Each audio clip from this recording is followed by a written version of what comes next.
ലോക നേതാവ് കളിക്കുന്ന ട്രംപിന് തിരിച്ചടികളുടെ കാലമായിരിക്കും ഇനി മുന്നിലുള്ളത്. കാരണം കളിക്കുന്നത് ഇറാനോടാണ്. ആണവശക്തിയായ ഇറാനോട് മുട്ടിയാൽ ഗുരുതരമായ പ്രതിസന്ധികളായിരിക്കും ട്രംപ് ഭരണകൂടം നേരിടുക. അമേരിക്കയുടെ ചരിത്രത്തിലെ തന്നെ കോമാളി ഭരണാധികാരിയാണെന്നാണ് ട്രംപിനെ പലരും വിശേഷിപ്പിക്കുന്നത്. അമേരിക്കയുമായി ആണവായുധ കരാറിൽ ഏർപ്പെടാൻ വിസമ്മതിച്ചാൽ വലിയ തോതിൽ തങ്ങൾ ഇറാനിൽ ബോംബുകൾ വർഷിക്കുമെന്ന് US പ്രസിഡന്റ് ഡൊണാൾഡ് ട്രംപ് മുന്നറിയിപ്പ് നൽകി. എന്നാൽ ഇത്തരമൊരു ആക്രമണം ഉണ്ടായാൽ പശ്ചിമേഷ്യയിലെ എല്ലാ US അടിസ്ഥാന സൗകര്യങ്ങളും തകർക്കുമെന്ന് ഇറാനും അമേരിക്കയ്ക്ക് മുന്നറിയിപ്പ് നൽകിയിട്ടുണ്ട്. ഇതിനകം തന്നെ അമേരിക്ക ഇറാനെതിരെ വിവിധ തരത്തിലുള്ള ഉപരോധങ്ങൾ ഏർപ്പെടുത്തിയിട്ടുണ്ട്. അമേരിക്ക ഏർപ്പെടുത്തിയ ഉപരോധങ്ങൾ മൂലം രാജ്യം കടുത്ത സാമ്പത്തിക പ്രതിസന്ധിയിലേക്ക് വീഴുമെന്ന് പ്രതീക്ഷിച്ചിരുന്നു. അമേരിക്ക കരുതിയതുപോലെ ഇറാൻ കുഴപ്പത്തിലായിരുന്നുവെങ്കിലും തുടർന്നുള്ള കാലങ്ങളിൽ ഇറാൻ ബ്രിക്സിനൊപ്പം വളരാൻ തുടങ്ങിയിരുന്നു. നിലവിൽ ഇറാൻ സാവധാനം സാമ്പത്തിക പുരോഗതി കൈവരിക്കുന്നുണ്ട്. അതേസമയം സ്വന്തം ആവശ്യങ്ങൾക്കായി ഇറാൻ യുറേനിയം ഉപയോഗിക്കാനും തുടങ്ങിയിരിക്കുന്നു.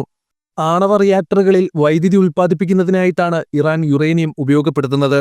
2015 ആണവ കരാർ പ്രകാരം ഇറാന് 3.67% വരെ മാത്രമേ യുറേനിയം സമ്പുഷ്ടീകരിക്കാൻ അനുവാദമുണ്ടായിരുന്നുള്ളൂ. എന്നിരുന്നാലും US കരാറിൽ നിന്ന് പിന്മാറിയതിനു ശേഷം ഇറാൻ സമ്പുഷ്ടീകരണം വർദ്ധിപ്പിക്കാൻ തുടങ്ങി. 2021 ഇറാൻ 20% സമ്പുഷ്ടീകരണത്തിലേക്ക് കടന്നു. 2022 2023 60% ഉയർന്നു. സമ്പുഷ്ടീകരണം 90% ഉയർത്തിയാൽ അവ ആണവ ബോംബ് നിർമ്മിക്കാൻ ഉപയോഗിക്കാം. ഇതിൽ ആശങ്കയുള്ളതുകൊണ്ടാണ് അമേരിക്ക ഇറാന് മുന്നറിയിപ്പ് നൽകിയത്. എന്നാൽ ഇതുവരെ ഇറാന്റെ യുറേനിയം സമ്പുഷ്ടീകരണം 60% പോലും കവിഞ്ഞിട്ടില്ല. സ്വന്തം ജനങ്ങളുടെ ആവശ്യങ്ങൾ നിറവേറ്റുന്നതിനായി യുറേനിയം 60% വരെ സമ്പുഷ്ടമാക്കുകയാണെന്ന് ഇറാൻ അറിയിച്ചു.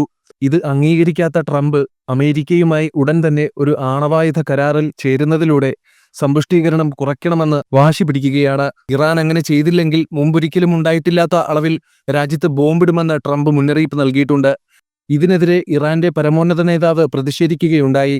അമേരിക്ക തങ്ങളുടെ രാജ്യത്ത് ബോംബിട്ടാൽ പശ്ചിമേഷ്യയിൽ USന് ഇനി സൈനിക താവളങ്ങളോ സ്വന്തം അടിസ്ഥാന സൗകര്യങ്ങളോ ഉണ്ടാകില്ലെന്ന് ഇറാനും മുന്നറിയിപ്പ് നൽകി. ബാലിസ്റ്റിക് മിസൈലുകളും ഡ്രോണുകളും ഉപയോഗിച്ച് ഡിഗോ ഗാർസിയയിലെ US സൈനിക താവളവും മിഡിൽ ഈസ്റ്റിലെ അമേരിക്കൻ നാവിക താവളങ്ങളും ആക്രമിക്കുമെന്നാണ് ഇറാൻ ഭീഷണിപ്പെടുത്തിയത്. ഇറാൻ ആണവ പദ്ധതി ഉപേക്ഷിക്കണമെന്നും മിസൈൽ ശേഷി പരിമിതപ്പെടുത്തണമെന്നും ട്രംപ് ആവശ്യപ്പെട്ടതിന് പിന്നാലെയാണിത്. കരാറിലെത്തിയില്ലെങ്കിൽ ഇറാനെ ബോംബ് ചെയ്ത് ചാരമാക്കുമെന്ന ട്രംപിന്റെ ഭീഷണിയെ നെഞ്ചുപിരിച്ചാണ് ഇറാൻ നേരിടാൻ പോകുന്നത്.